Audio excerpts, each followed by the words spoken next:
tayo. First 2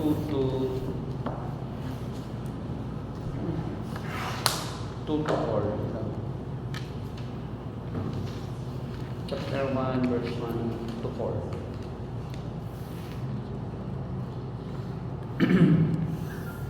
Hindi kita ipasa sa Tagalog. Sabi dito, mula kay Pablo na alipin ni Kristo Jesus, tinawag upang maging apostol at hinirang upang mangaral ng mabuting balita ng Diyos. Ang mabuting balitang ito na ipinangako niya noon pang-una sa pamamagitan ng mga propeta at nasasaad sa mga banal na kasulatan ay tungkol sa kanyang anak, ang ating Panginoong Hesukristo.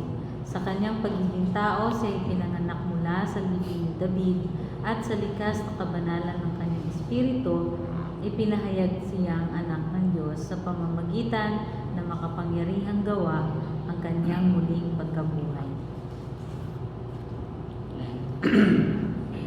So, nung nakaraang prayer meeting, tayo ay nag-aaral ng verse by verse, biblical theology ng Aklat ng Roma.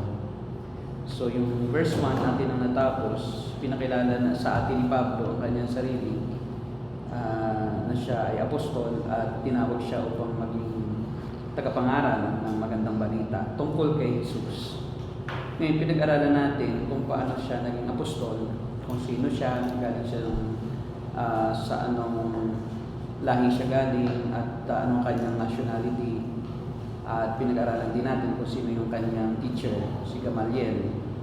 At doon siya natuto ng kanyang mga kaalaman tungkol sa Torah. At nalaman din natin na si Pablo ay isang lawyer nung panahon yun. Katumbas niya ay Juris Doctor ngayon. Siya ay isa sa mga Pariseo. Mga Pariseo ay sila yung mga parang Supreme Court Justices ngayon. Parang sila yung mga Associate Justice ng ating Korte Suprema. At siya ay member ng Sanhedrin. Ito ay 70 na Pharisee na sila yung pinakang mahatol sa lahat ng usapin ng mga Hudyo tungkol sa kanilang kautusan. At alam din natin si Pablo ay kalaban ng Ebanghelyo. Siya ay hindi talaga Kristiyano muna. Siya ang kanyang relihiyon ay Judaismo.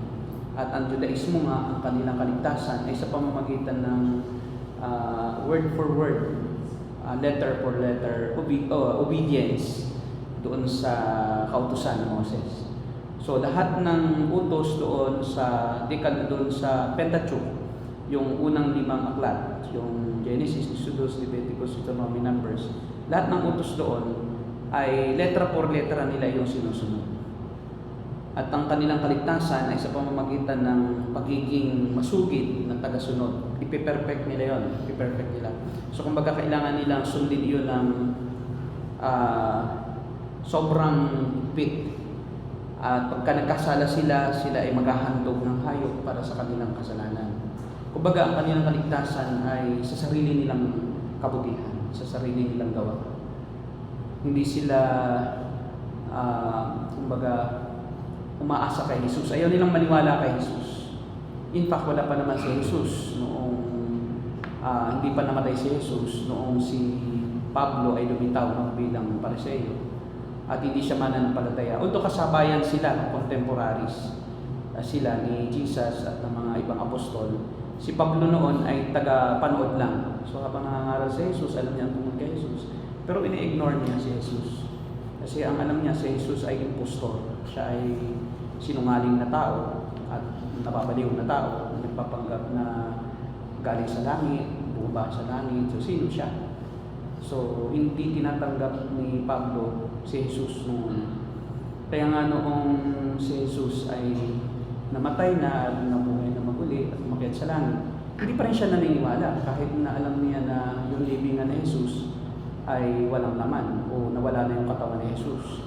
So kahit ganoon na alam niya yung mga pangyayari, alam niya yung pagsisinungaling ng mga bantay ng templo na mga Romano na bantay ng mga sundalo Romano na kanilang pinagwardya doon sa funeral o doon sa burial ni Jesus, doon sa kanyang libingan.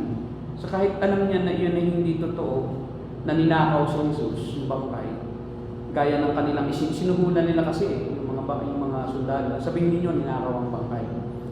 Pero kahit alam niya, dahil siya kasama doon, siya kasama sa pagsuhol, siya nga, mga Pariseo.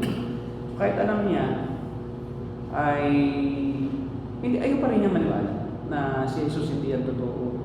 Hindi, yan ay impostor lang, nagpapanggap lang yan na tagapagligtas at nagpapanggap lang na hari ng mga Hudyo yan.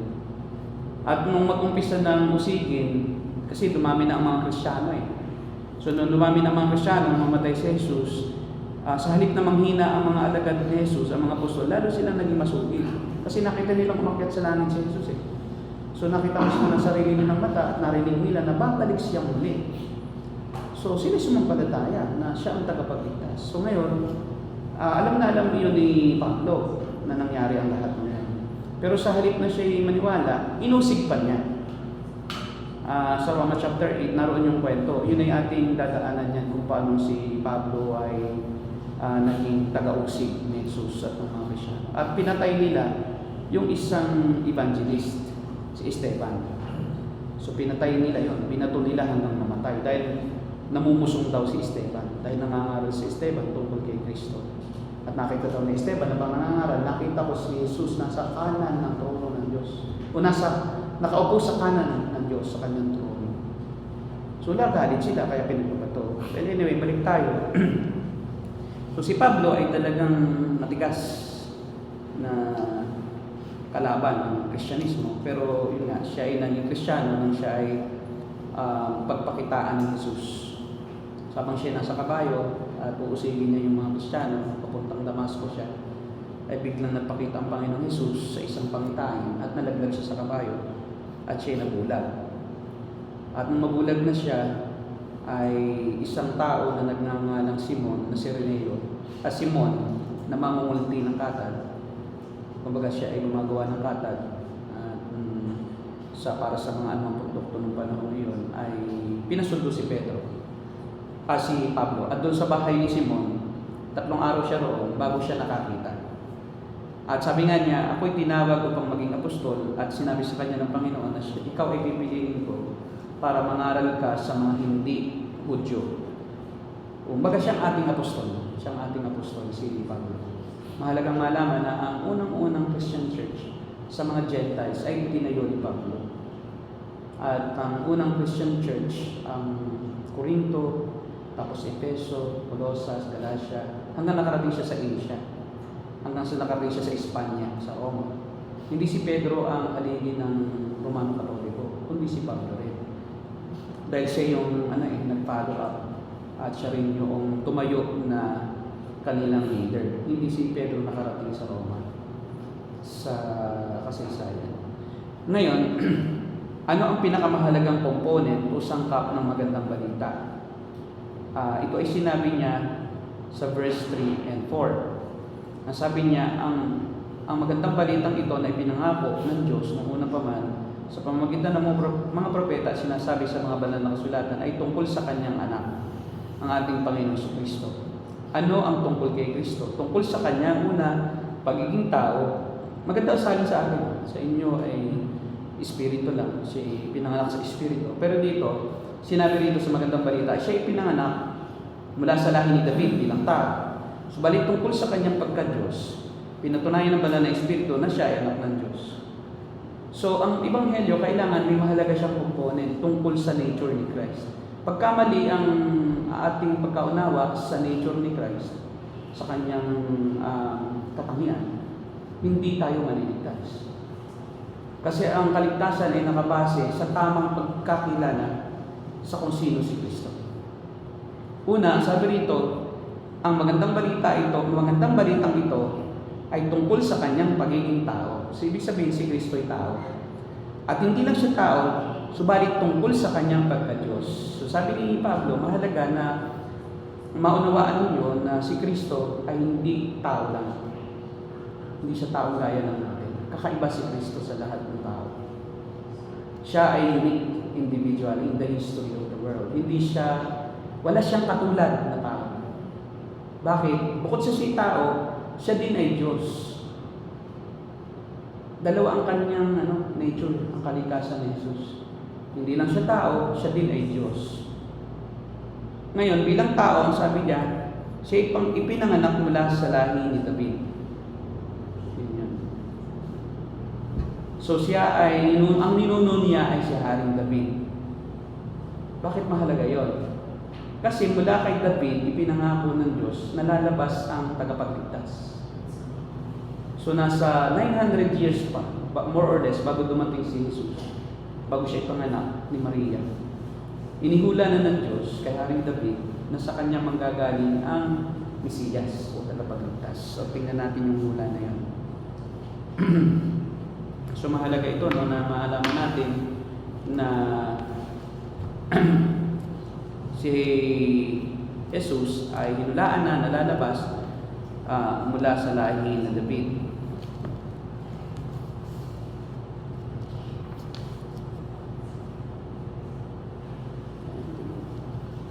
Basahin kita sa 2 Samuel chapter 7, 12 to 16. 2 Samuel chapter 12 verse 16. Chapter 7, 2 Samuel verse 12 to 16. Pakibasa mo yan.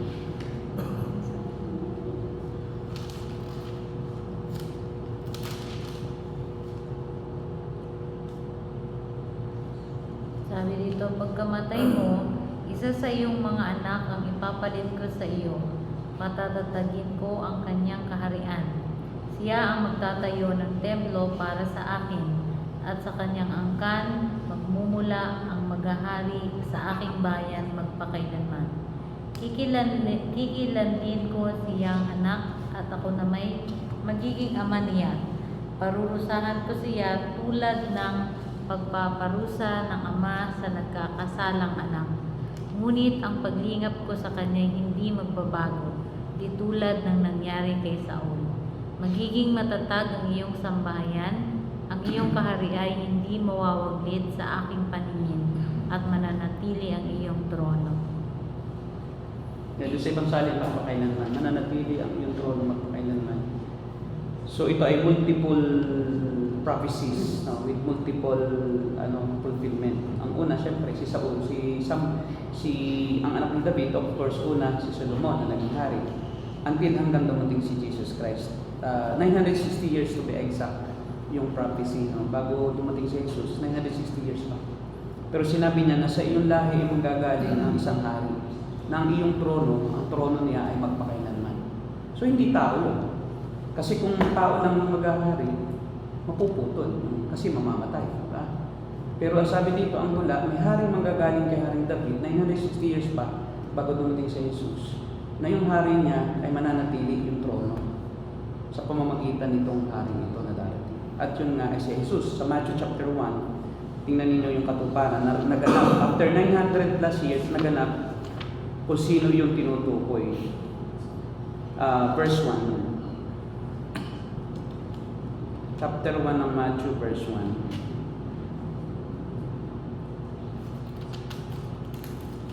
Sabi doon, ito ang lahi ni Jesucristo na mula sa angkan ni David, na mula naman sa lahi ni Abraham. Yan. So sabi rito ni Mateo, pinapakilala kasi niya kanyang tinitiyak kung talaga si Jesus ba talaga yung hinulaan na yan. Kaya kanya unang-una niyang tinalakay sa kanyang aklat bilang patunay na si Jesus yung hari na galing sa lahi ni David, ay kanyang inilista yung talaan ng angkan. This is the book of genealogy ni Jesucristo, ang anak ni David. Mahalaga ito sa kanila kasi para solid yung talaga yung ebidensya na talagang hindi sila nagkamali na si Jesus yung namatay at nabuhay na maguli, na anak ni David, siya yung darating uli. Kasi si Jesus maghahari pa rin talaga eh. Hindi pa rin kasi talaga siya naghari kasi bilang hari siya. Kailangan muna na siya umakyat sa langit, tapos dadaan muna ang panahon na kanya munang lilikumin, iipunin yung mga magiging Kristiyano mula sa mga hintil na gaya natin, and babalik siya para maghari na. Kasama na natin siya na maghahari. So kaya hindi pa natupad yung kingdom ni Jesus Christ. Sa kay Kibuloy, hindi totoo yun. Sinabi niya, kingdom of Jesus Christ. Apollo Kibuloy. Yun ay peking kingdom ni Jesus. Kasi akala nila si Kibuloy yun. Pero hindi. Ang tunay na Jesus sa darating ay makikita ng lahat ng mata sa isang himalang paraan. Kahit tulog ka, pagdating ni Jesus, makikita mo siya. Yun ang katibayan na siya yung hari, siya ang Diyos. Ngayon, tingnan mo sa verse naman. Doon sa verse kung saan galing si Jesus Christ. Yan. Dito sa verse 16.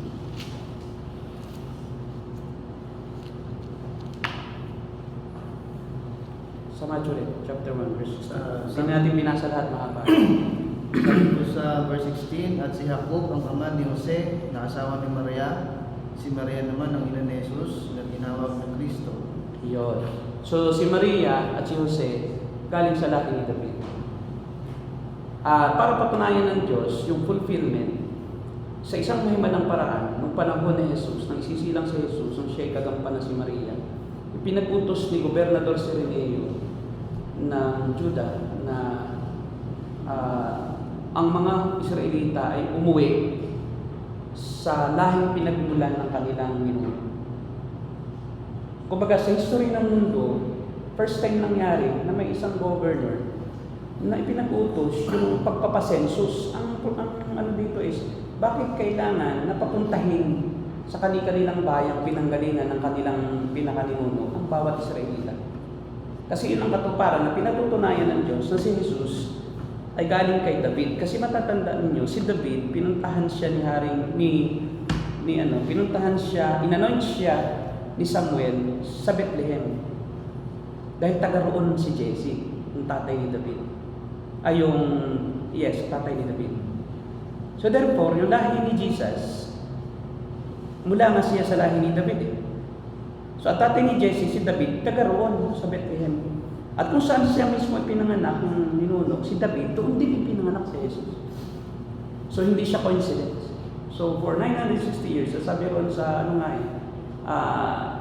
ang sabi doon sa Colossus, sa takdang panahon, sa Galatia, in the fullness of time, God sent His Son.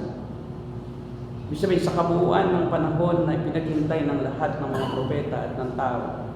So sa itinakdang oras at araw, ay isinilang si Jesus. At talagang ang Diyos ang nag-manipulate ng lahat ng pangyayari. Kasi kita nyo, perfect time ang pagdating, ang pagpanganak kay Jesus. Bakit perfect? Ang Israel, during that time, isang maiksing lang background sa inyo. Ang Israel, nung time ni Saul, marami silang kalaban. Mga Philistines, Amalekites, Perizzites, Jebusites. So sila'y laging tinatangkang, kumbaga, kubkubin ng mga kalaban ng mga pagano. Ngayon, naging hari si David, tinawag ng Diyos kay David, magiging malakas ang iyong kaharian. So pag nang ipanganak si Solomon, napag-isa na niya ang kaharian. Ang problema, si Solomon ay nagsumamba sa Diyos-Diyosan kasi nagkaroon siya ng 1,000 asawa. 700 na asawa, 300 na concubines. Yung concubines, hindi na siya asawa parang lang siya, dama-dama, hindi na niya yung nakikilala. Tagapaglingkod na lang sa templo, sa kaharian. Ngayon, pagkamatay ni Solomon, nahati ang Israel kasi pinarusahan ng Diyos ang Israel. Sumamba kasi sila Diyos nagkaroon ng dalawang country.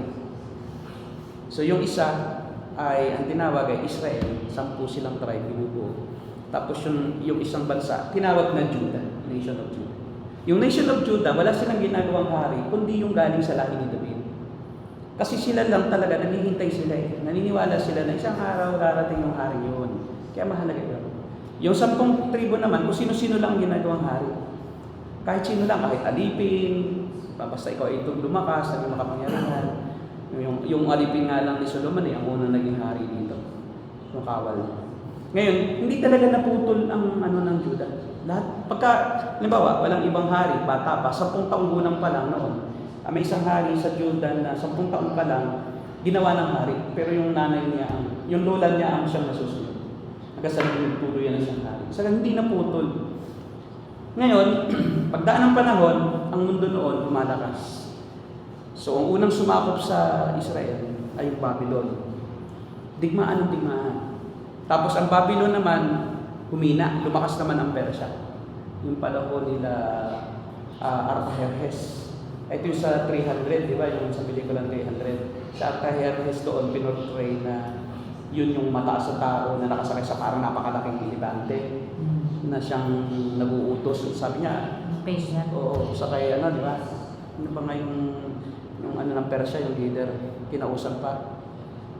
Parang nagbulungan pa sila, tapos biglang papanain niya, di ba? Yun si Artaxerxes. Yun So lumakas ang Persia. Tapos, lumakas naman ang Greeks, ang mga Greeks. Sila Alexander the Great. Spartan. So nung panahon ni Alexander the Great, ay itinuro niya ang Greek language. Kaya ang ating mga dictionary, ang ano ay Greek. Kita tingnan nyo, sa lahat ng aklat, sa lahat ng dictionary, ang binabalikan ng word Greek. Kasi ang Greek ang naging worldwide, the first worldwide language, parang English. So nung panahon ni Alexander the Great, kanyang pinalakas ang kaharian ng Gresya. Nasakop niya lahat ng known world, pati Israel, ang Juda, lahat, Egypt, pati ang West, no, Italy, Rome, lahat nasakop niya. And then sa Middle East. Ngayon, wala pa si Jesus noon. Wala pa si Jesus. So nung isilang si Jesus, mayroon ng one language, no. So kahit saan siya pumunta, maiintindihan ng tao yung Greek language. Greek talaga, ang ano ni Jesus, ang kanyang sinasalita. Common Greek, yung koine. Yun yung pinakang salita ng peasants, yung mga ordinaryong tao, mga farmers, yun ang kanyang ginamit na language. Kaya kahit saan siya pumunta, naiintindihan siya. Kaya nga, in the fullness of time, lumakas naman ang Roma. So bago dumating si Jesus, gera pa rin ang gera yan. So kung sinilang si Jesus noong time ng mga Greeks, may gera pa rin. Ngayon, ang Roma lumakas, tapos kanyang tinalo ang Greek dynasty ni Alexander the Great. Tapos, ang ginawa naman ng mga Romans, physical ang inihanda nila. So, ang ginawa nila, ang Israel, nilagyan nila ng mga daan, kalsada, para madali ang paglalakbay. Para kahit saan ka pumunta, mayroong interconnected na roads, papuntang Rome. Kaya nung panahon yun, ang word ay, all roads lead to Rome. Kasi mula sa Roma, kanyang pinagdugtong-dugtong ang lahat ng bansa na nasa imperyo ng Roma, Roman Empire. At noon dumating si Jesus Christ. At may tawag noon nung time ni Jesus, sa history niyon, madadaanan niyo sa first year. Ang tawag doon sa world history, Pax Romana. Pag sinabing Pax Romana, Peace of Rome. Kasi ang mga Romans, ang ginagawa nila, hindi nila talaga pinapatay pag ayaw lumaban. Okay lang. Ang gagawin nilang taxpayer. Hindi sila nananakot, hindi sila gaya ng mga Persians sa Greeks na talagang pag ayaw mo, patay ka. So ang ginagawa ng mga Romans, inaaliw nila ang mga tao para mabalik ang atensyon ng tao sa paglilibang. So pag sila ay masaya, so ang ano ng mga Romano, pag masaya ang tao, pinasasaya mo sila, susunod yan. Kaya noon yung mga tinatawag na mga gladiators, yung mga arena. Kasi para ang mga tao, nililibang nila. Sige, manood kayo. Kaya ang lalaki ng mga checkers sa Rome. Kasi doon nag-umpisa sa kanila yung mga palabas. Yung mga parang sa ating ngayon, sarsuela. Nag-umpisa yun. Yung mga artists, yung mga gano'n. Para entertainment ng ginagawa nila. Ngayon, doon dumating si Jesus. Mayroong kapayapaan sa buong mundo. Imagine mo kung dumating si Jesus, pinanganak siya, na panahon ng Persians. Paano ka mangangaral mo? Nangangaral ka pa lang sa Persians, papatayin ka na, di ba? O mga Greeks, na hindi pa maayos, walang kalsada. Pero nung dumating si Jesus, perfect timing. May language, one language sa buong mundo na naintindihan ng lahat. Mayroong magandang network ng kalsada, ng transportation, may mga kabayo na, may mga karwahe, at madali na ang pagpaparoon pa rito. So, yung time na yon ay talagang, ang tawag doon ay golden age ng communication noong Middle Civilization, noong mga Middle Ages. So, yan ang naging daan upang mabilis na kumalat ang mabuting balita tungkol kay Kristo, sapagkat lahat ng tao ay nakakaintindi ng iisang, halos karamihan, hindi naman siguro lahat kasi may mga talagang taong hindi nag-aral ng Greek, mga pinanganak na hindi marunong ng Greek. Pero halos karamihan ng mga ordinaryong tao ay nakakaintindi ng salita ng Grego. Kaya nga ang original na New Testament ay written sa Greek language. Greek sila. Na isinali naman sa salitang Latin, Latin Vulgate. Tapos yung Latin Vulgate ay isinali naman sa English ni Whitefield na yung pinatay. Sinunog. Ha? Sinunog ba? Sila? Sinunog ba yun? Sino? Sinunog yan. Yun nga, ano ko pa spillage ko pa Scofield ba yun? Sa pinatay siya dahil sa pagtatranslate ng salitang Latin sa English. The first English, Scofield ba yun? Scofield. So, namatay siya. Okay. Ngayon, ito ang sinasabi ni Pablo. Ito ang mabuting balita na inulaan ng pamahuna. Ito yung nakatakdang maganap. Kaya para ang tao ay maniwala. Kasi ang hirap maniwala pag walang extraordinary na gano'n. Alam ba ninyo na ang Biblia ay sinulat ng kumikikumulang na 40 tao na hindi nagkita-kita lahat. Halos karamihan sa kanila hindi nagkita-kita. At hindi naman nila alam kung ano yung sinusulat nila. Kasi nabuhay sila, sumulat sila sa loob ng walang 1,500 years yung gap ng 40 authors. Pero nang ito makita ng mga scholars, ng mga nagsasaliksik ng mga religious artifacts, nang makita yung kanilang mga sinulat, may mga nakasulat yan sa cuneiform, yung iba nakasulat sa, karamihan ay nakasulat sa papyrus, yung iba nakasulat sa balat ng hayop. Pero nang kanilang i-compile lahat yun, there is only one thing. It's about the coming Messiah. So there is only one subject. Pero hindi sila kita-kita. At sinasabi doon nila lahat, kung mga Old Testament, sinasabi ni Pablo, sabi niya, ang magandang balita ito na ipinangako niya ng una pa man sa pamamagitan ng mga propeta. Halimbawa, hindi naman nagkakilala si Moses, nakita si Moses at Elijah. Diba? O si Elijah, tapos si Malakay. Hindi naman yan magkasabay na nabuhay. At hindi nila alam na sumulat sila ng isang aklat na kinausap sila ng Diyos. So yung mga sinasabi sa kanila ng Diyos, either in audible voice, nakikinig nila, or sa panaginip, o sa vision, sa pangitain, o either gising sila, nakikita nila sa kanilang balintataw, ng utak nila yung pinapakita ng Diyos, or sa nanaginip sila, may pinapakita ng Diyos. So iisang sinasabi nila na may darating na tagapagligtas ang buong mundo sa kasalanan. At siya yung ipinangako ng Diyos na tutubos sa tao sa pagkapahamak sa apoy ng impyerno. Ayun ang sinasabi. Ang lahat ng ito, lahat sila, ng mga propetang ito, na sumulat ng 39 books ng Old Testament. Mula kay Moises hanggang sa kay Malakias, in a span of 1,500 years. Imagine. Na hindi sila, kaya kita mo, lahat ng hula, isa lang hula ng mga propeta ang naganap. Ang equivalent niya sa mathematics ay ganito. Ang buong Pilipinas ay lagyan mo ng barya sa kapal na 7 feet. So, puro barya na piso yan, o 5 piso, sa kapal na 7 feet.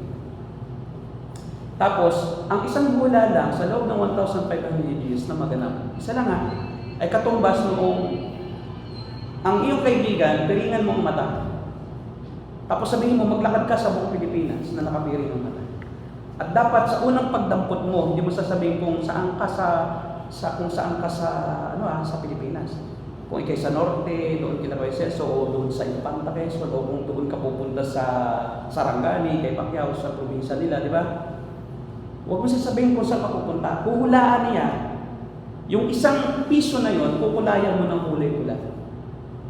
At itatago mo siya kahit saan mo gusto, kahit gaano kalalim, sa isang lugar na hindi mo sasabihin sa kanya, sa buong Pilipinas. Pag sa unang dampot niya, makuha niya yung piso na yon, na may kulay pula. Iyon ang katumbas na isang hula na tupad sa loob ng 1,500 years. na random lang. So, ibig sabihin, hindi siya tao lang ang hula. Hindi tao lang ang nagsabi. Yung mga ginawa ni Jesus ay inihula na hindi pa siya naging tao. Sinabi na ng mga propeta sa pamamagitan ng Diyos Ama na mayroon siyang isusunod. Kaya yung buhay ni Kristo ay nakapalaman sa lahat sa kasaysayan ng mundo. Kaya siya ang sentro ng mundo. Siya ang sentro ng kasaysayan. Siya ang sentro ng lahat ng mga nangyayari. Noon, ngayon, at hanggang sa wakas. Dahil siya yung isinugo ng Diyos para ipaalam sa tao kung ano ang kanyang kalooban sa atin na mga hinilang ng Diyos.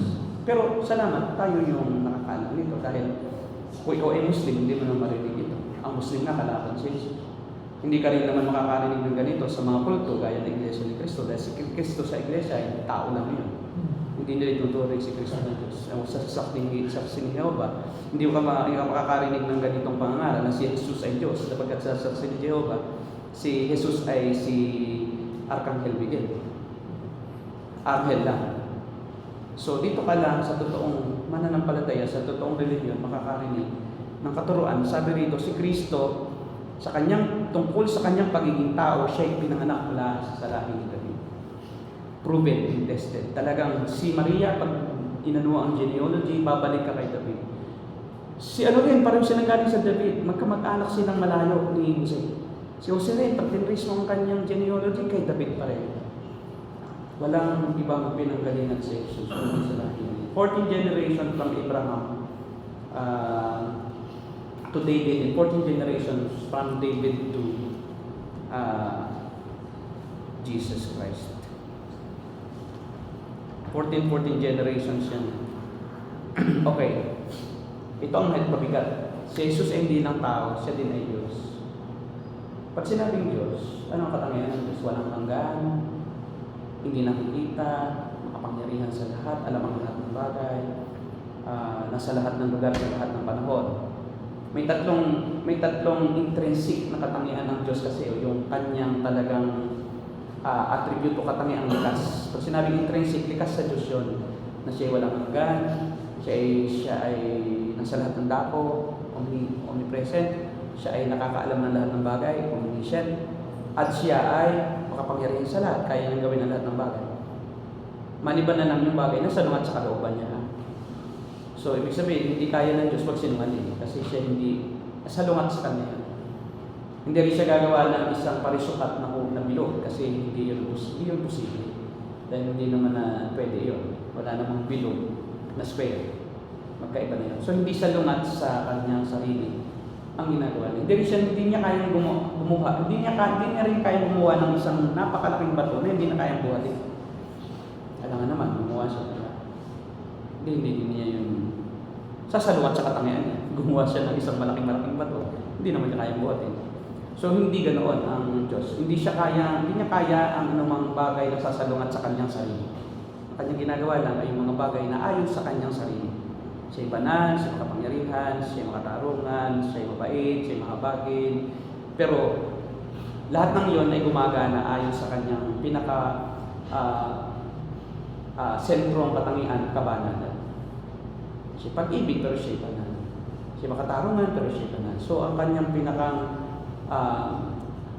pinaka-sentrong katangian ay kabanalan. Kaya sa buong Biblia, yun lang salitang banal ang inuulit-ulit. Pagpatungkol sa Diyos, banal ang Diyos, banal. Kasi yun ang kanyang pinaka-intrinsic, pinaka-center of His person, of His attributes. Central sa kanya yung kanyang holiness. Kaya pag gumawa ang Diyos, wala sa kanyang kamalian. Pag gumawa ang Diyos, wala sa kanyang injustice. Hindi mo pwedeng sabihin na may nangyari sa iyo, sabihin mo, ang Diyos malupit. Hindi niya ako niibig. Hindi pwede yan. Dahil ang Diyos ay pag-ibig. So kung may nangyari sa iyo, walang sisisihin, kundi ikaw. Dahil ang Diyos ay hindi gumagawa ng isang bagay na para lang ipahamak ka. So ano papahamak sa tao? Yung sarili niya.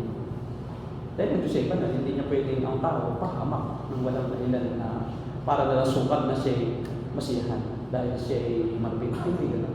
So ang Diyos, dahil nga kanyang kabanalan ang sentrong katangian ng Diyos, ay hindi siya pwedeng gumawa ng kahit anong makakasama sa iyo.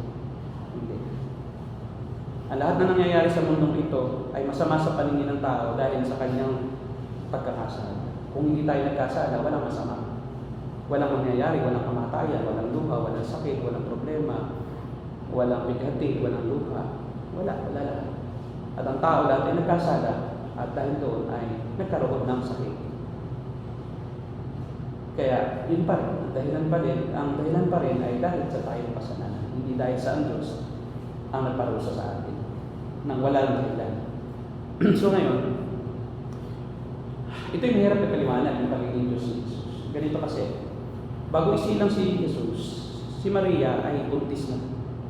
Ngayon, hindi pwede na ang isang magkatasintahan ay basta na lang magsiping ng panahon yun. Nung panahon yun, tabu sa isang magkatipan na magsiping bago yung kasal. Bago yung mismong honeymoon. Kasi bakit? Tradisyon yun at kultura. Kasi nung unang panahon ni Jesus, pag ang isang babae ay natagpuan ng lalaki na hindi na virgin. So ikinasal sila, walang palatandaan na siya palang ang nakaon, yung lalaki palang nakaon. Kumbaga pag natukosan ng lalaki, may nakaon na sa kanya. Ang tendency ay kahihiyan yun ng lalaki at ng babae at hindi pwedeng hindi yan siwalat sa publiko. At pag ito'y kinuwento ng lalaki, either papatayin yung babae sa iyon, pag pumayag yung tatay, patayin niya. Kakahiyan sa pamilya. Kasi napakasagrado ng sex ng panahon yun. Hindi gaya ng panahon natin ngayon, wala na yan. Ngayon nga, here comes the bride, 8 months inside. Noon, hindi ka pwedeng maging katipan kung ikaw ay, kasi halimbawa, niloko mo yung lalaki. Natukusan ng lalaki. Mapapaya kasi sisingilin ng lalaki, may bayad eh. Usually, yung panahon ngayon ay, ang tawag yan ay arranged marriage. Kultura yan. So, magkakilala ang magulang. Ako si Kuya Celso, tapos siya, Kuya Celso, may anak.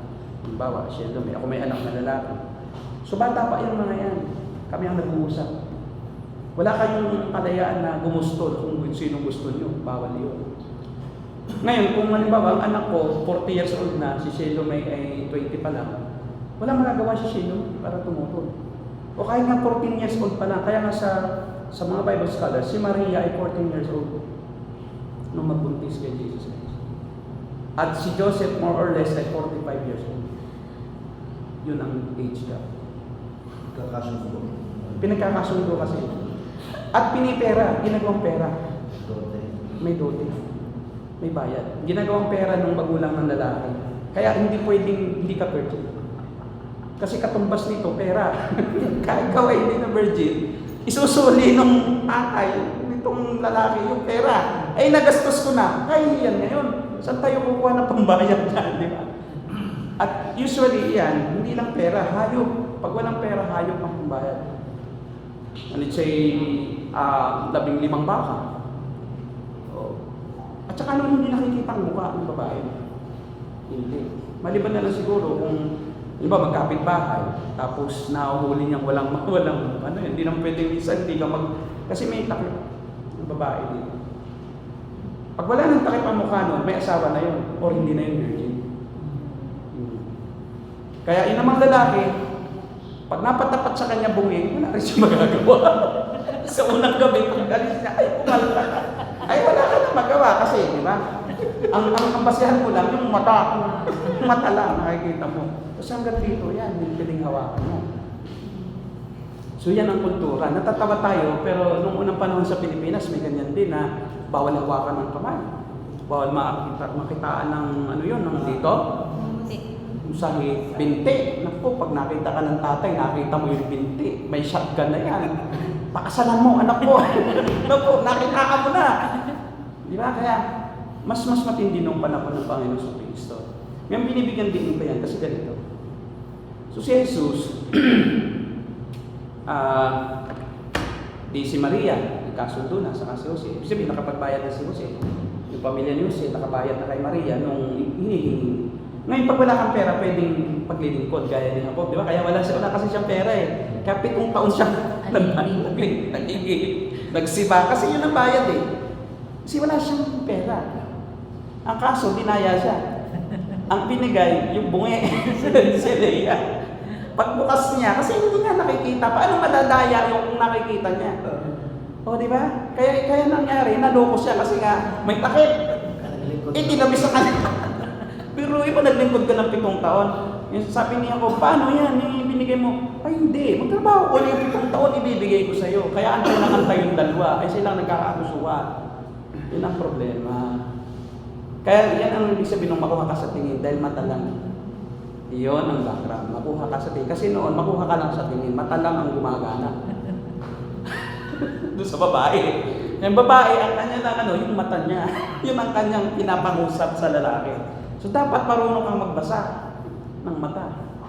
Yun, sa mata makikita ang kanyang damdamin. So ngayon, Kung hindi makatingin ng babae sa'yo. hindi mo maula. Paano mababasa? Baliktad. Kaya nga ayaw tumingin di ba? Ibig sabihin, ayaw ko sa'yo. Ayaw ko sa'yo. Kasi kung tumitingin yun, gusto yun. Baliktad na. Pasilip-silip lang. Kasi kung gusto yun, titingin yun. Para maipakita niyo yung damdamin niya. Ay kung ayaw na sa'yo yun. Wala yun. Yun ang basa ko doon. Pag hindi makatingin, ayaw. Oo. Baliktad yun. Hindi ko alam. Depende siguro. Okay, balikan na natin ang nakaraan. Tayo nasa na eh. Okay. Kaya si Jesus ay anak ng Diyos dahil ito pa. Pag nabayaran na yan, siyempre, manhi ka na.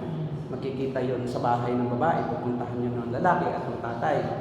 Tapos, kaya uso yung isang kasal, di ba, mayroong alak. Yung sa unang pamamanhi ka na yon, bibigyan ng kopa o yung baso ng alak yung babae. Pag tinanggap niya yon, ibig sabihin, gusto din niya yun. Okay na, ngayon. Ibig sabihin kasi hindi na kailangan magpatagal pa. Kasi pag ayaw pa niya, medyo hindi niya tatouchin niya. So, manunuyog pa ulit. Ngayon, pagka uminom na yun doon, ibig sabihin, okay na, go. Ngayon, pag ininom niya yun, mayroon ng agad pirmahan. Ibig sabihin, kanya ka na. Bayad ka na, kanya ka na. Tapos, hindi ka na pwede pang makipag-boyfriend. Yun ang matindi ron. Tapos, sa loob ng taon na hihintayin mo si lalaki na pupuntahan ka, ay magpapakalinis ka sa sarili dahil hindi ka na pwedeng mabutihan sa iba. At saka ihanda mo na yung sarili, magkaaral ka na magsaing kahit 13 years old ka pa lang. Kasi nga, bata-bata noon, pag nag-menstruation na pwede nang mag-asawa noon. Ganun, 13 years old, yung iba 12 years old nga, ang hula ng iba, sa kay Maria, 12 years old. Matindi, yung iba naman 14. So yung iba, mas marami, 14 years old si Mary. So okay, magsaing ka na, matuto ka ng magluto, ng paksiw, adobo, diba, mga ganun, mga common. O kaya kung ikaw talaga ay gusto mong masiha ng asawa, mag-advance study ka. Diba? Mag-aral ka ng maraming luto para pag kayo mag-asawa na, ay maganda na ang sa'yo ng lalaki. Ikaw ay laging supported. Kasi noon ay legal ang maraming asawa lalaki. Legal siya. Hindi bawal nung New Testament ang maraming asawa ang lalaki. Ang bawal lang ay babae, maraming asawa. Kaya ang pangangalo niya ay term para lang sa babae. Walang lalaking nangangalo niya. Dahil pwede sa lalaki ang mag-asawa ng marami. Polygamous ang old at new. Nagkaroon ng monogamy noong time ni Jesus na binawalan na niya. Kaya hindi mo masisi na maraming asawa talaga ang mga lalaki noong panahon. Yun ang culture nila. Dati di bawal sa kanila yun. Hanggang kaya nilang mag-asawa ng kaya nilang pakainin. Kung gusto rin nila, isa lang. Yun sa kanila yun. Pero kung siya mayaman, gusto niya mag-asawa ng 5, batas, walang problema. Bibili na eh. Tapos kasama niya yun, yung 5. pwede siyang magbahay. Yun ang noon, kultura. Pero hindi na ngayon yun. So noon yun. Ngayon, sa loob ng 1 taon, more or less 1 year, ang tawag doon betrothal period. Ibig sabihin ng betrothal period, it is a preparation for the bride to fulfill, to train as a mother and as a wife. to fulfill his duties, her duties when he is already in the house of the groom. Ngayon, yung lalaki, ang obligasyon niya, magtatayo na siya ng bahay. Diba? So, usually, yung lalaki na bago pa lang nag-asawa, idinudugtong ng tatay sa bahay niya, yung bahay na, magiging bahay ng anak niya at ng bride. At hindi alam ng lalaki kung kailan ang eksaktong araw. It's the father's decision. Yun yung context ng sabi ni Jesus. Even the son doesn't know the hour and day of his coming. It is not, talagang hindi niya alam bilang Diyos. Alam niya. Kaya lang, culturally, alam din yun ng mga nakikinig na yung decision ay sa tatay. Siyempre, alam nga naman, hindi mo alam kung yari na yun, di alam mo na, di ba? Kahit na hindi sabihin yung eksaktong araw. So kasi ganito, igagawa nila ng bahay ng tatay, katulong yung anak. Ang tatay kasi ang responsible para doon sa bigirhan ng bride ng anak. At yun ay idudugtong niya. Yun din ang secret ng word na sa bahay ng aking ama ay maraming silid. Kung hindi gayon ay sinabi ko na sa inyo. Hindi yun literal. Kumbaga inihahambing iyon sa kultura ng pag-aasawa. Kasi ang pagdating ni Jesus is a groom. Siya ay larawan ng isang lalaking mga papangasawa. Ang church ay bride. Na ang bride dapat magpapakalinis din. Gaya ng bride sa lupa. To prepare for the groom. Yun lang yung meaning noon. Ngayon, hindi yung sabi ng mga Pentecostal, pagka daw sila marami daw tithes, yun daw ang ginagawang bahay sa langit. Pag kundi daw, pag kundi daw ang tithes mo, kubo lang, kasi nga walang magawa. At pagka daw naman ay ikaw, maraming tithes, abay mansyon. Diba? So, that's wrong, hindi yan. Yun ang meaning. Magpiprepare. At ang ibig lang sabihin, parang sa lupa, magkakasama lahat. Kasi pag nag-asawa yung anak ng lalaki ng isang tatay, siya ay gagawa ng bahay. Kaya noon malalaki ang espasyo, hindi magkakadikit ang bahay. Talagang pag sinabing, malapit na po ba? Oo, malapit na, 1 kilometro pa yun. Kasi talagang pinapalabak nila ang kanilang, kumbaga, imperyo, yung bahay nila, yung kanilang pamamahala. Tamo sila ako magkakasama, di ba? 12. Sila, hindi sila nag-iwalay kahit may asawa. Doon pa rin sa bahay nila. Ganun ang kultura. And even today, kahit ngayon pumunta ka sa Israel, may mga Israelitang ganun din ang kultura pa. Di ba, may bahay sila. Makakakita ka ng mga nakaabang na bahay. Hindi yun inaalis. Ba't ganun di pa tapos? Hindi, tapos na yun. Kaya lang yun may paghahanda, doon inudugtong. Yun, yung may anak pa yung lalaki, na maaaring teenager pa lang. So inihintay nung mag-asawa na yung time na mag-aasawa yung anak, yun ang kultura. Re-ready na nila yun, yung pagkakabitan na ganun. Yung sumpungan ng kanyang bahay. And then ito na, yung bride ang pipili ng kanyang abay. Yun yung meaning ng talingaga ng 10 dalaga. Na hindi nila alam kung kailan din. Kung yung groom, hindi nga nila alam. Hindi nga niya alam. Tapos yung pang 10 dalaga. So, kaya lang, ang problema dun sa 10 doon sa talingaga, yung 10, yung 5 hangal. Yung 5 matalino. Kasi hindi nga nila alam, may 1 year yun. Hindi sila nagre-ready ng kanilang gasera. Kasi bakit? Usually gabi yan. So gabi pinapasundo ng tatay yung kanyang anak dun sa kanyang bride. At syempre lakad yan. Syempre pag madilim, may gas ka, dapat may langis. Di pag sinabi na ng tatay, sunduin mo na. Talagang handa ka dapat.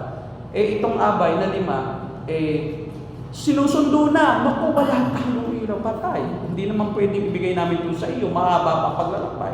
Naiwan. Yun ang larawan lang. Ibig sabihin, you are not yet ready for the groom. So you need to be ready also as well as the bridesmaid.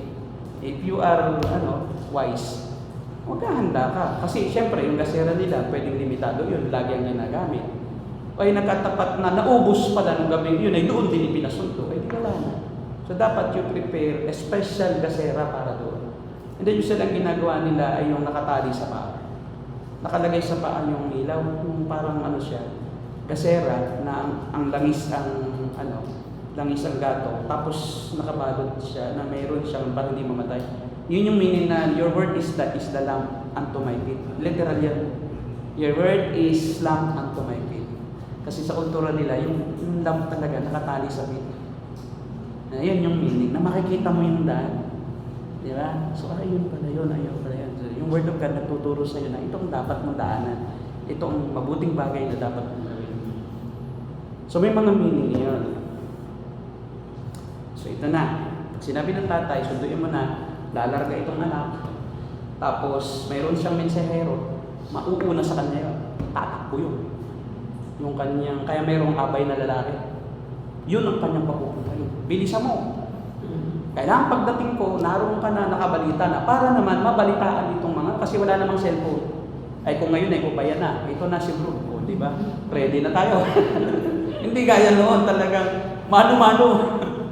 Yun din. Kasi Jesus, alam niya ang kanyang muling pagparito, pero iniintay niya ang order ng Ama. In the tradition. Ngayon, ito na. After more or less 1 year, ito na. Ang tunay na kaganapan ng kasal ay yung tsupa.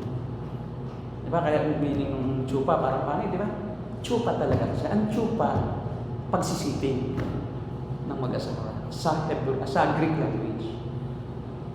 Magsisiping na sila. Gagawa sila ng, habang nagkakasayahan, nagiinuman, yung mga bisita, magsisiping naman sila. Bakit? Hinihintay kung anong resulta kung virgin ba ito. Di ba? Yung para may saksi. Hindi ka nakakahiya kung di ka virgin. O kasi lalabas yung lalaki, nandang lahat yung mga hindi na po virgin. Ito ibinigay ninyo. Sabihin nyo, ay kahiyaan na to. Pura mismo, pwede bawiin yun. Ay paano kung ang bayad ay bakay, kinatay na. Ripan! Yan. Naku, pag-ripan na to, tinuro kami. Saan tayo po pa pag-ripan? Gagawin mo na lang ito, 3 buwan. 4 na buwan. Kaya ano mo doon, kahihiyan ng babae, pwede siyang ipapatay dahil sa sobrang kahihiyan, kultura yun, babatuhin siya kahit ng mga kamag-anak. Para mapawi ang ganoong, na para yung susunod ng mga babae, hindi na magloko sa kapamilya at sa kapwa-tao. Ito ang day ngayon. Hindi pa sila na-honeymoon. Nasa betrothal period pa lang si Jose at Maria. Nagtapat si Maria. Sabi niya, nang naginip mo na si Maria, kasi nalaman ni Maria, puntis na siya. Sabi pa lang, mapupuntis, wala pa naman kami kasama. Hindi pa consummated eh. Naku, takot si Maria. Sabi niya, anong gagawin ko? Buntis na ako. Diba? Yun ang makakapagtaka. Tapos, virgin siya eh. Paano yun? Ito na. Nag-iisip na siya. Siyempre, ano yan? Ang tawag dyan, tawag ni CJ sa psychology. Stressed. Ano siya? Ano na? May tinatawag na siya na yung tendency na magpakamatay na gano'n na eh. Kaya yan to. Ngayon, na nag-iisip si Maria na ang iyong dinadala, hindi mo anak, hindi anak mo yun. Ikaw ay mag-aanilihi at manganganak ka ng isang lalaki, tatawagin mo siyang Emmanuel. Ibig sabihin na salitang Emmanuel ay kasama natin ang Diyos. Ang Diyos ay kasama na ng tao. Grabe ito. Oh, grabe. Paano maniniwala nito si Jose? Diba? Pwedeng sabihin mo ang tanong, maniwala ba sa'yo? Ano ka nahangal ka na? Kasi first time ever in the history of mankind, there's only one record of virgin birth. Wala. Isa lang, unique lang si Jesus lang talaga. Yung Jesus lang na ang nabuhay siya, na walang tatay na tao. Natatawa ko nun kay Ate Esther eh. Hindi ako kahit disappointed ako, hindi naman ako parang, hindi ko siya ginudge na hindi siya saved. Kasi kulang sa kaalaman. Hindi naman na Bible study ng matagal. Tinanong si Ate Esther kung sino ang tatay ni Jesus. Abay, si Jose daw. Tama rin naman, sa isang banda. Pero tatawin ko talaga po bang, di ba siya ang nakabuntis kay Maria? Yun. Dapat kulang. Si Jesus ay hindi magiging Diyos kung may tao kung tao ng tatay. Ngayon ito na. Habang iniisip ni, nasabi na ni Maria kay Jose, habang iniisip ni Jose, nanghiwalay niya si Maria, bakit? Sobrang kahiyan ito eh. So alam mo yung gagawin ni Jose, i-divorce niya si Maria, pipirma siya ng divorce, papirmahan din niya sa Maria, pero para maiwasan yung gulo, lalayo siya. At di na magpakailanman sa kanyang mga kamag-anak at mga kaibigan. Yun ang plano ni Jose. Kasi plano niyang isave si Mary. Ang kanyang karangalan. Ang ngayon, hahantingin siya. Pero hindi baling ako nang mapagbintangan na ako yung nagkasala. At ako yung tumalikod sa kulturang ito. Kaya alam mo, napakalaki ng pag-ibig ni Jose kay Maria nung hihiwalayan niya. Hindi yung sabi ng ibang yung interpretasyon. Hindi talaga niya mahal, pati hihiwalayan niya. Hindi. Kasi siya din ay matuwid na tao. Hindi naman niya pwedeng akuin. Hindi kanya. Bawal din yun sa religion. Kasi you are lying. Ngayon, ito na, nung gabi, bago niya hiwalayan, naalis na siya, magpapakalayo-layo. Ihanda na siguro yung mga damit-damit, mga kamelyong sasakyan, may ngakyak na siya. Dahil sa sobrang pagmamahal niya kay Maria, ay ang ginawa ng anghel, si Gabriel, na naginip si Jose at sinabi ng anghel na huwag kang matakot na pakasalan mo si Maria. Akuin mo, ariin mo. Diba? Kahit pa nakiputas ka lang, pero mo, Diyos ang tinatakpan mo. Magalit tatakpan mo, Diyos. Diba? Bakit hindi ka nagsisinungaling? Ba't ka nang tatanungin? Siyempre, hindi ka naman tatanungin ka pa ba kung ikaw ang ama? Di ba? Ikaw na may mag-asawa na rin. Ang mahalaga is mawawala na lang yung iyong parang dignity na hindi ka nakatiis. Pero yun ang tanggapin. Yan na lang. Wala namang parusa doon. Di ba? Sasabihin mo talagang ginusto ko na po di ba? So, okay lang yun. Walang problema sa lalaki kasi yun. Sa babae, malaking problema. So, ito na. Sabi ng anghel, huwag ka matakot, napakasalan mo si Maria sapagkat ang kanyang anak ay hindi mo anak. Anak mo yung nakataas-taas ang Diyos. Pero magiging, tawag doon mama sa nag-aampon ng bata. May tawag doon father, hindi biological father, foster. Yeah, foster parent. Siya ang magiging foster. If yun foster parent. Siya magiging, baka mamaya poster. Poster. Naka-poster. Wala kang F. Poster ka lang. Yung foster parent, yun yung parang umaaktong tatay na talagang parang tunay na talagang pinangatawan na. Kaya nung mga anak na, pinapunta pa sila.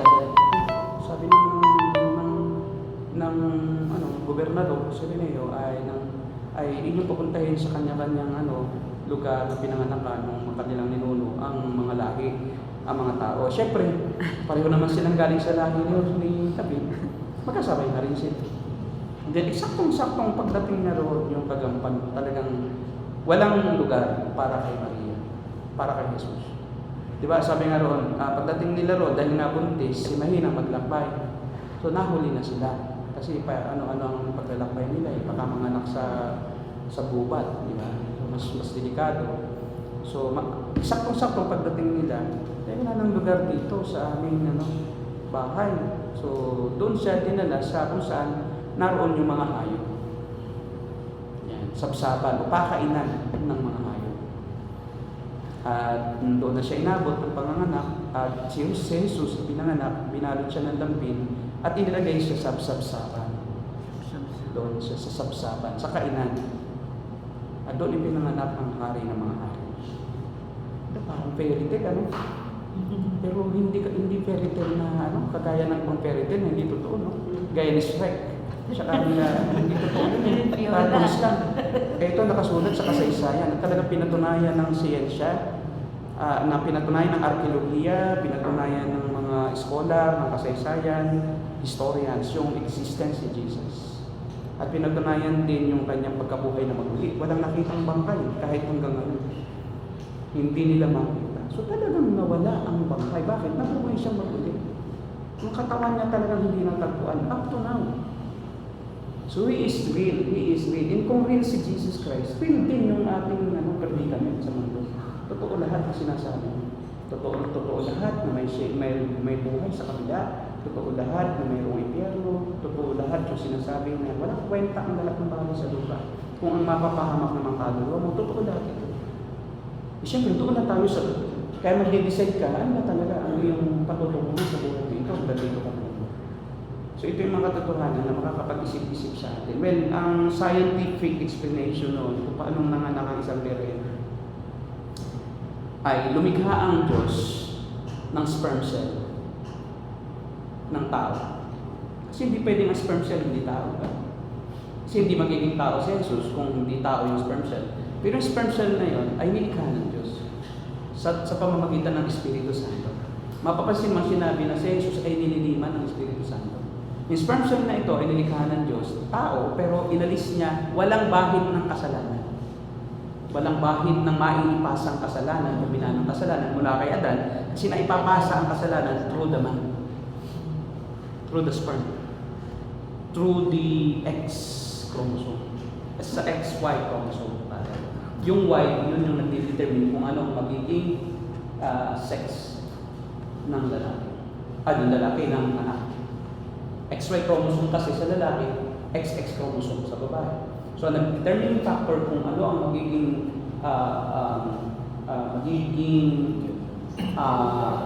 gender ng anak ay yung Y. At dun sa Y na ipapasa ang kasalanan, ang lahat ng katangian ng niatan. Wala siya. May XY pero hindi kay Adan galing.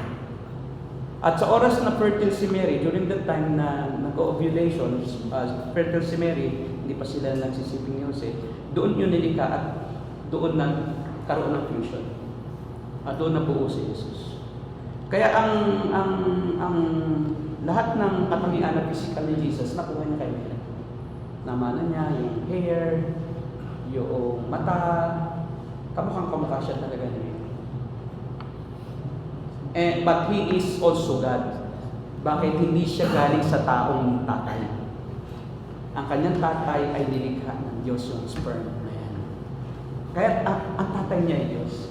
Pero hindi sa paraan ng pagiging nanganganak ang Diyos na gano'n, na gaya ng Soriano na ang Diyos daw nagdadalang tao eh. Di ba? Ang Diyos daw nagsisilang din. Ang Diyos kasi espiritu, walang siyang laman, walang buto. So, ang ginawa ng Diyos, si Jesus Christ, dapat nating tandaan, wala siya doon siyang laman, wala buto. Si Jesus kasi hindi naman siya tao lang. Sa umpisa pa lang, kasama na siya ng Diyos. Genesis 1:26, naroon na si Jesus. Kinakausap ng Diyos si Jesus at ang Espiritu. Sabi ng Diyos, likhain natin ang tao ay sa ating wangis, ay sa ating. Ang wangis doon, hindi physical kasi wala pang physical sa Jesus. Ang wangis doon ay yung spiritual na aspect ng tao. At yung moral at yung intellectual, kaya ng tao mag-isip, kaya ng Diyos. Wangis siya ng Diyos, na ang Diyos ay banal, siya naman ay moral, kasi wala pang kasalanan si Adan kasi. Perfect, perfect innocence. Mayroon hindi niya alam kung anong kasalanan ni Adam, tsaka siya. Nagkaroon ng kasalanan nung sila sumuway, nalaman na niya mabuti at masama. And in that sense, nagkaroon na siya ng pagsuway dahil may kasalanan. Alam ko na hindi masama, ginawa niya. Naroon na yung free will to sin. Ang freedom lang ng tao ay freedom to choose between lesser evil and greater evil. Walang freedom ng tao na kumawala sa evil. Kasi intrinsically, he is a sinner before he was born. Kaya he has no freedom to choose good. He has no freedom to choose holiness or righteousness.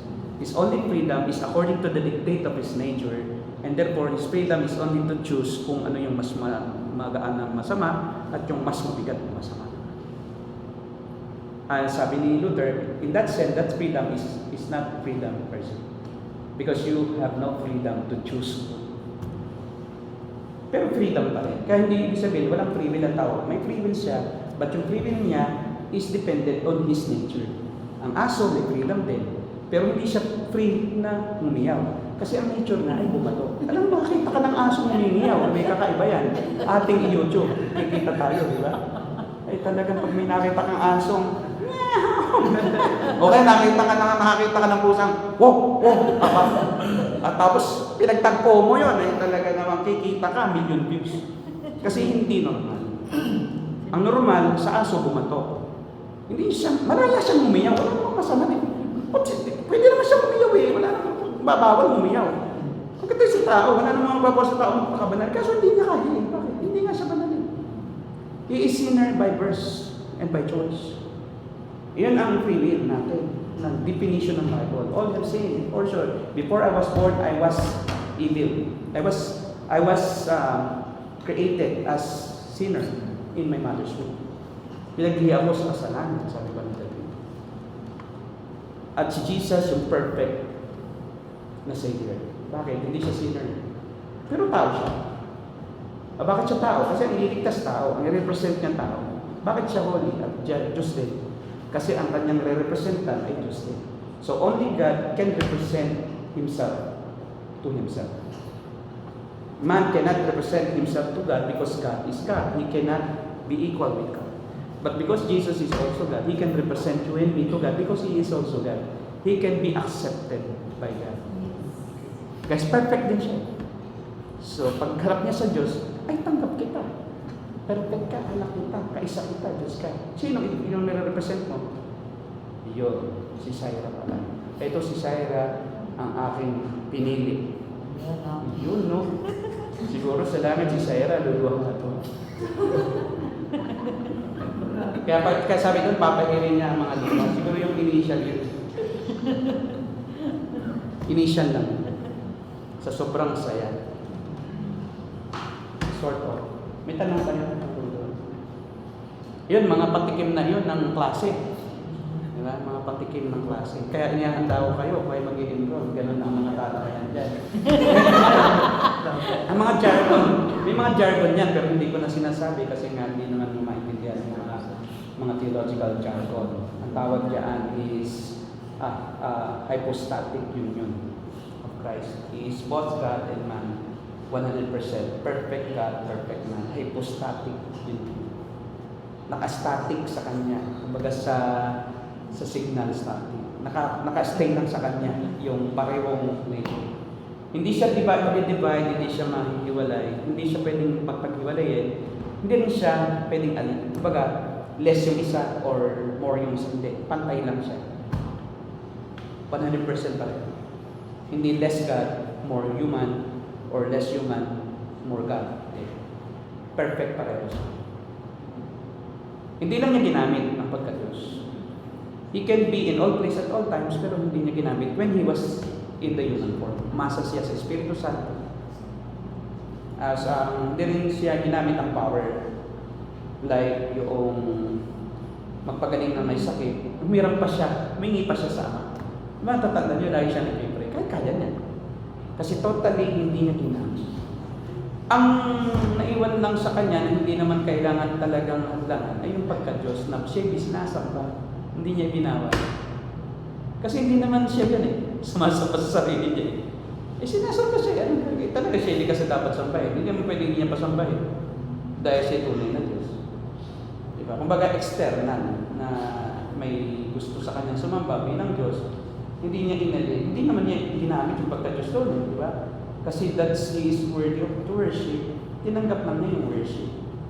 Kasi wala naman siyang ginamit. Hindi naman niya pinairal ng pagka-Diyos doon. Kundi, kanya nilang i-recognize. Kaya yun ang kanyang pinanatili, yung pagsamba sa kanyang tao. Pero yung pagpapagaling, yung paglakad sa tubig, it's all by the power of, through the power of God. Pero nung siya mabuhay na maguli na, kinuha na niya lahat ang kanyang katangian bilang Diyos. At siya na ang gumagawa. Sabi nga niya, buhayin ko ang aking sarili. Pagkatapos ng 3 araw. Yun ang start na kinuha na niya. Kasi yung pagkabuhay niya maguli, tapos na. Enrolled niya. So yung pagkabuhay niya maguli, yun na yung katapusan ng kanyang pag-asa lang sa Ama. At paghingi lang ng aksyon sa Ama. Ibinalik na niya yung lahat ng kanyang karapatan at kapangyarihan bilang Diyos. Ginamit niya. Kaya sabi niya, patayin niyo ang katawang ito, bubuhayin ko ito pagkatapos ng 3 araw. Kasi nakuha na niya. Tapos na ang kanya. Nung mamatay siya, tapos na yung kanyang pagpaparababa. Finish na. Finish na yung kanyang pagiging mas mababa sa Ama. Pantay na uli sila ngayon. Kaya siya ang judge ng lahat ng tao. Dahil siya Diyos. Hindi naman pwedeng mag-judge yung hindi Diyos, di ba?